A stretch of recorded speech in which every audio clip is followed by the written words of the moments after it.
देवेंद्रजींना ते महाराष्ट्राचे जावई आहेत हे सिद्ध करून दिलं, कारण जयानी कबड्डीपट्टू छायाबरोबर लग्न केलं आहे आणि एकूणच सर्व कार्यक्रम तुलू आणि कन्नड़मध्ये चालणार आहे। आप सब लोगों ने मुझे दिल्ली भेजा है, इसलिए मैं अपनी बात हिंदी में करना चाहूँगा। मैं सबसे पहले देवेंद्र जी को बहुत बहुत धन्यवाद देना चाहूँगा। हरीश अन्ना ने जब मुझे बताया कि देवेंद्र जी को आप पकड़ कर लाइए, तो मैंने उनको कहा तो उन्होंने एक ही सेकंड में कहा कि मैं आऊँगा।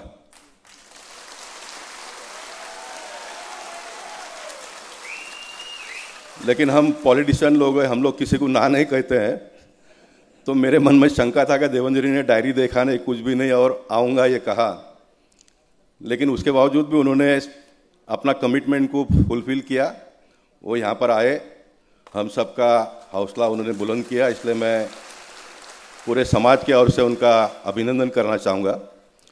और मैं समाज के यहाँ पर उपस्थित सभी लोगों का विशेष अभिनंदन और धन्यवाद इसलिए करना चाहूँगा क्योंकि लंच ब्रेक के बाद में कोई भी कार्यक्रम समय पे शुरू होता नहीं और सारे लोग ऑडिटोरियम में आते नहीं हैं। लेकिन देवेंद्र जी का इतना प्रेम है आप सबका उनके ऊपर, आप सब लोग सही समय पर आकर ये कार्यक्रम की जो आपने शोभा बढ़ाई, इसलिए मैं आप सबका अभिनंदन करना चाहता हूँ। हरीश अन्ना का जब सार्वभौमो ये ग्रंथ का ओपनिंग हुआ था, उस कार्यक्रम में भी मैं था, तो उस विषय में मैं बहुत जाना नहीं चाहूँगा। हरीश अन्ना बोरेली के हैं, हम सब लोग मिलकर साथ में काम करते हैं।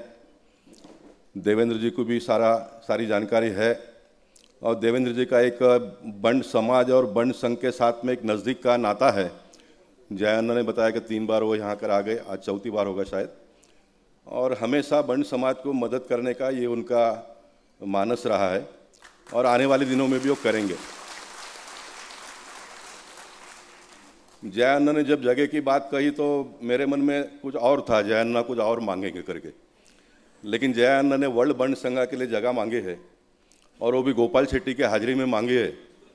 तो मैं देवेंद्र जी को तकलीफ में लाना नहीं चाहूँगा क्योंकि इन दिनों में कॉरपोरेशन की जगह हो या तो स्टेट गवर्नमेंट की जगह हो, वो किसी संस्था को देना इतना आसान नहीं है और जगह भी वैसे नहीं है। और मैं खास करके बंड समाज के लोगों से ये कहूँगा कि आज ही नहीं, भविष्य में भी गवर्नमेंट के प्लॉट के चक्कर में कभी जाना नहीं चाहिए क्योंकि उसको पाने के लिए बहुत परेशानी होती है, पाने के बाद में और फिर ज़िंदगी भर के लिए एक झमेला का हो या झंझट अपने पीछे खड़ा हो जाता है। लेकिन एक बंड्स के नाते मैं इतना ज़रूर कहूँगा, इन दिनों में मैं मुंबई को स्लम फ्री के बारे में थोड़ा काम कर रहा हूँ, देवेंद्र जी का उसमें बहुत सपोर्ट है मुझे। तो हमारे समाज के लोगों ने एक कोई स्लम का प्लॉट ले लेना चाहिए जिसमें से लोगों को भी घर बनाकर हम देंगे। बंड समाज सक्षम है अपने आप में, पैसा प्रॉफिट होकर आप बाहर निकलेंगे इसकी गारंटी मैं आपको देता हूँ।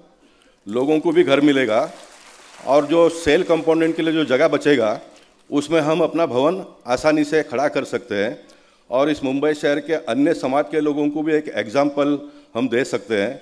मैंने बहुत सारे लोगों को ये स्कीम दी लेकिन कोई आगे आता नहीं है। मैं देवेंद्र जी के सामने आप सब लोगों से निवेदन करूंगा कि आप इस स्कीम को एडॉप्ट करिए। मेरा जो भी कंट्रीब्यूशन होगा वो मैं इन्वॉल्व होकर दूंगा और निश्चित देवेंद्र जी हर तरह से उसमें अपने को हम सबको इसमें मदद करेंगे। मैं अपने भाषण को बहुत लंबा नहीं करते हुए, मैंने देवेंद्र जी परसों आपका इंडस्ट्रियल सेक्टर के लोगों को जो आपने मार्गदर्शन किया वो क्लिप मैंने देखी। आप सबके जानकारी के लिए, कोई व्यक्ति 4 या 5 दिन का मॉस्को का टूर करके प्लेन में आता होगा मुंबई शहर में। मुंबई में लैंड होने के बाद घर पे भी न जाते हुए गेस्ट हाउस में जाकर फ्रेश होकर वो बड़े कार्यक्रम को अटेंड करते हैं। मुझे लगता है इससे भी दुगना संख्या उसमें होगी। क्लिप में मैंने देखा, देवेंद्र जी डिटेल में बताएंगे। बहुत प्रामाणिकता से कहूँ तो देवेंद्र जी का बॉडी लाइन और उनका चेहरा थका हुआ था, लेकिन उनका ब्रेन सुपर एक्टिव था। मैंने जो क्लिप में देखा हो, his brain was very much super active. और क्लिप भी मैं आप लोगों को दूंगा। जो भी इंडस्ट्रियल सेक्टर से जुड़े हुए लोग हैं, मैं उनसे कहूँगा कि आप उस क्लिप को देखिए, आपकी एनर्जी लेवल बढ़ जाएगी। जो उन्होंने बातें कही है, जो हम लोग दैनंदिन जो ऑफिसर्स है और गवर्नमेंट लेवल से जो परेशानी होती है, वो सारी बातें देवेंद्र जी ने उस भाषण में कहा है। ऑफिसर लोग किस तरह से परेशान करते हैं, नीचे से ऊपर तक सिस्टम में कैसा भ्रष्टाचार में सारा सिस्टम लिप्त है, वो सारी बातें उन्होंने बताई। और उनके कार्यकाल में जो महाराष्ट्र इंडस्ट्रियल ग्रोथ में 1 नंबर पर गया था, वो आज 5 नंबर पर गया है। इसका स्टैटिस्टिक डेटा के साथ में उन्होंने दिया है। और आने वाले 2 साल में महाराष्ट्र को फिर एक बार नंबर 1 बनाने की भी उन्होंने बात कही है। मुझे इस बात का पूरा विश्वास है कि वो कर पाएंगे। मैं चाहूँगा कि बंड संघ की आज पहचान कहाँ है, तो होटल कहाँ है, यह पूछते हैं। वैसे बंड संघ के लोग तो इंडस्ट्रियल सेक्टर में भी बड़े पैमाने पे जुड़े हुए हैं, लेकिन उनकी पहचान होटल कहाँ, ये पूछते हैं। और इन दिनों में जो सेकंड जनरेशन जो एजुकेट होकर बाहर आ रहे हैं, वो इंडस्ट्रियल सेक्टर से देवेंद्र जी बहुत बड़े पैमाने में जुड़ना चाहते हैं। और मोदी जी का जो स्टार्टअप है, उसके साथ में जुड़ना चाहते हैं। मैं एक एग्जांपल आपके सामने रखना चाहूँगा। गवर्नमेंट की एक स्कीम आई और उसमें स्टार्टअप के लिए उन्होंने फॉर्म भरा, और उस स्टार्टअप में फॉर्म भरने के बाद में उसका वेरिफिकेशन हुआ, तो उसमें ये पाया गया कि आपके पिताजी का तो 5 स्टार होटल है और उस होटल में आप डायरेक्टर हो, इसलिए आप इस स्कीम में आ नहीं सकते हो। I support the government system, क्योंकि गवर्नमेंट चाहते हैं कि नए नए लोग इसमें आए। जो पैसे वाले हैं वो तो अपना कामकाज करते ही है, लेकिन नए लोगों को चांस मिलना चाहिए, इसलिए नॉर्म्स है।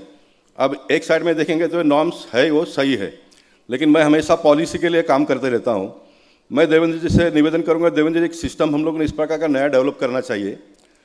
एक व्यक्ति जिसके पास पैसा है उसको ले लेना चाहिए, और दूसरे व्यक्ति के पास स्किल है, उसके पास नॉलेज है लेकिन पैसा नहीं है।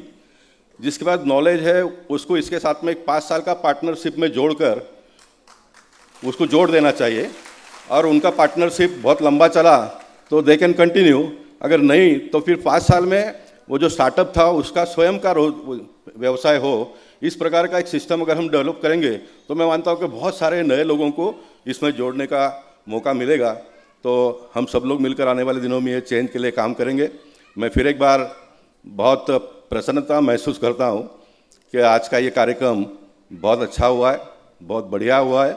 आइए हम सब लोग मिलकर आने वाले दिनों में बंड समाज का नाम जागतिक स्तर पर और बड़ा करने का काम सब लोग मिलकर करेंगे। मैं फिर एक बार देवेंद्र जी का अभिनंदन करता हूँ। आयकल्ला हरीश शेट्टी, उनकी धर्मपत्नी, उनका अभिनंदन करता हूँ, क्योंकि इतना बड़ा काम आप करते हो। उसमें बहुत सारे कारणों में बताया कि हरीश अन्ना विद्यार्थी जगत से थे, फिर उन्होंने बॉडी बिल्डिंग किया, बहुत सारे काम किया। ये तो सारी बातें अपनी जगह पर है, लेकिन और एक इसमें जोड़ना चाहूँगा कि आप बोरेली के हो, इसलिए इतना बड़ा काम आप कर पाते हो। आप सबको फिर एक बार बहुत बहुत धन्यवाद। भारत माता की जय, जय महाराष्ट्र, जय कर्नाटका।